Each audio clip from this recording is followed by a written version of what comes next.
Halo semuanya, welcome to Tutor Raja Online Course. Nama saya Felicia Karina dan hari ini bakal nemenin kalian untuk mempelajari salah satu topik dari Financial Accounting yaitu Depreciation Fixed Asset. Nah, jadi kita harus tahu dulu dong depreciation itu apa. Depreciation itu adalah penurunan nilai yang dialokasikan pada aset jangka panjang. Dan ada 3 istilah yang harus kita tahu dan tanamkan di otak kita, yaitu pertama depreciation expense. Jadi expense itu kan artinya beban. Nah, depreciation expense itu merupakan beban penurunan nilai yang kita bebankan per tahun atau per periodenya. Kayak misalnya kita beli sebuah fixed asset, misalnya mesin untuk pabrik gitu. Dan mesin itu dia bisa bertahan cukup lama, tapi nggak mungkin seumur hidup dong. Jadi kayak misalnya kita bisa pakai untuk 5 tahun, 10 tahun, dan per tahun setiap kita pakai, pasti nilainya menurun dong. Nah, depreciation expense ini adalah beban penurunan nilai tersebut gitu. Accumulated depreciation expense itu sesuai namanya itu adalah akumulasi dari penurunan nilai yang udah terjadi itu. Nah, ini tuh terus diupdate dan ini dibilang kan ditambah terus. Nah, maksudnya misalnya kayak kita udah hitung per tahun itu 1.000 misalnya.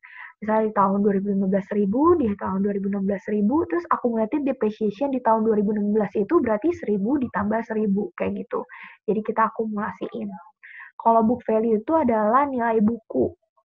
Yang maksudnya itu adalah nilai asli dari mesin tersebut sesuai catatan kita gitu.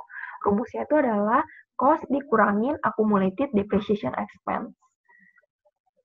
Nah, selain itu, kalau misalnya kita ngitung depreciation, ada 3 faktor yang harus kita perhatiin gitu. Yang pertama tuh cost. Cost itu adalah semua pengeluaran yang diperlukan untuk memperoleh sebuah fixed asset kayak mesin. Misalnya kita keluarin berapa sih untuk peroleh mesin, misalnya 10 juta. Jadi itu adalah cost-nya gitu, atau acquisition cost namanya. Terus kalau useful life itu manfaat seperti yang saya bilang tadi. Jadi kayak mesin itu pasti ada jangka waktunya dong, nggak mungkin kayak kita bisa pakai seumur hidup. Nah, jadi itu useful life itu merupakan estimasi perkiraan umur dari aset yang kita beli itu, bisa tahan berapa lama. Kalau residual value atau salvage value itu adalah nilai sisa. Jadi perkiraan nilai aset pada akhir masa pakainya, kayak kita udah pakai sampai useful life-nya habis, terus sisanya tuh berapa gitu, value sisanya berapa, masih bisa dipakai apa enggak.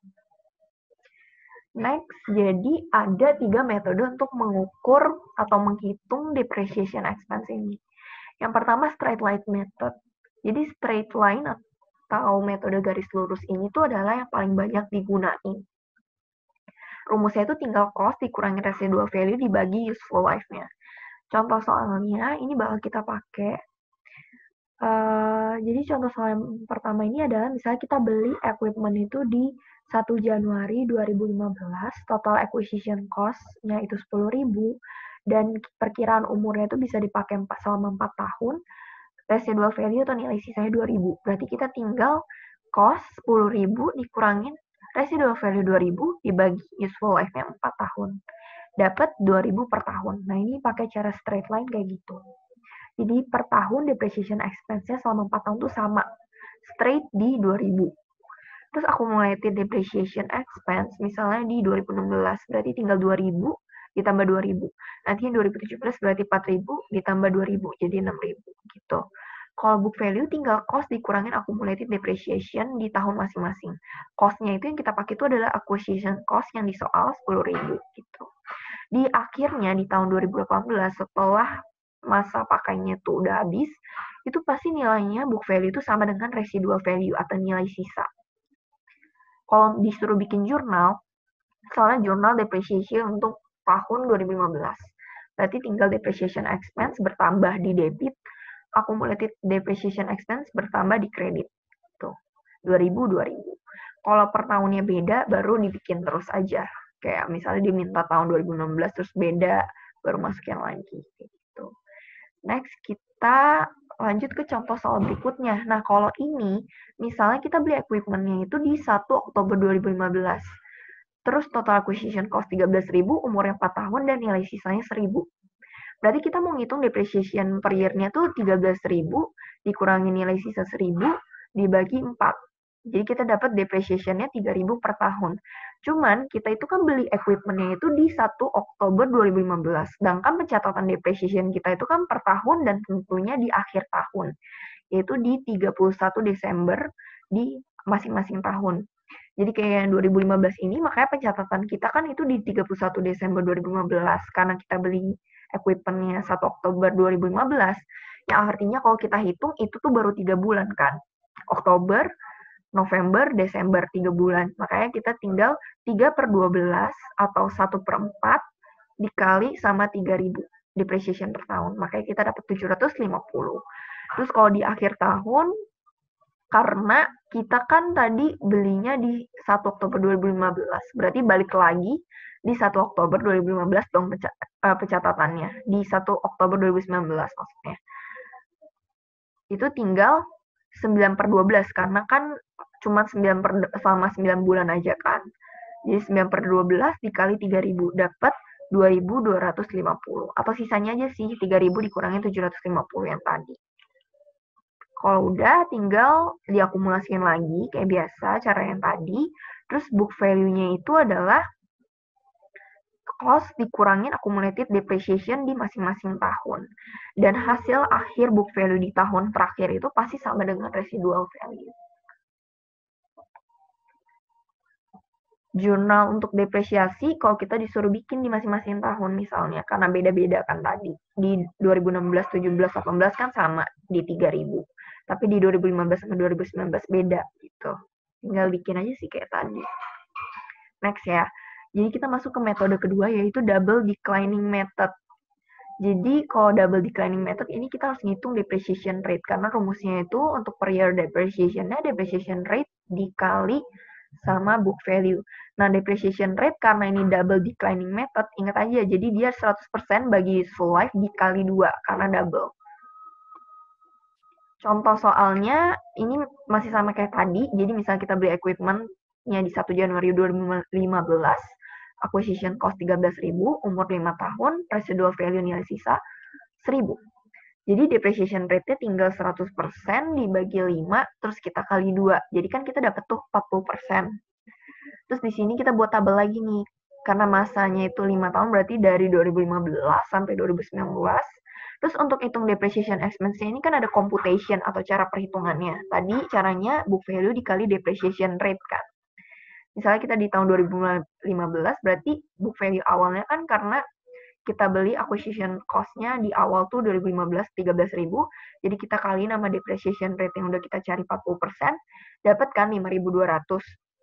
Terus di akhir tahun accumulated depreciation masih 5.200, book value-nya itu adalah cost dikurangin accumulated depreciation, berarti yang 13.000 tadi dikurangin sama 5.200, dapat 7.800. Nah, kalau di tahun kedua di 2016, beginning book value yang kita pakai itu bukan 13.000 lagi, tapi kita pakai yang di akhir tahun 2015, yaitu book value yang 7.800. Dikali lagi sama depreciation rate, dapat depreciation expense di 3.120. Kalau udah dapat itu, kita tinggal akumulasiin lagi, berarti 5.200 ditambah 3.120, terus dapat kan 8.320. Nah, untuk ngitung book value di 2016, tinggal cost-nya yang atas ya, yang 13.000, dikurangin sama accumulated depreciation-nya, 8.320. Dapat 4.680. Kayak gitu. Terus yang di sini kita bilang kan maksain biar residual akhirnya itu 1.000. Maksudnya tuh, jadi kan 1.685 ini dikali 40% itu nggak dapat 685 pas gini, tapi dia sekitar 670-an. Nah, itu tuh ngebuat book value akhirnya itu nggak benar-benar persis residual value, tapi di 1.011. Tapi itu nggak masalah sama sekali, kalian buletin aja jadi 1.000, sama dengan residual value-nya. Gitu.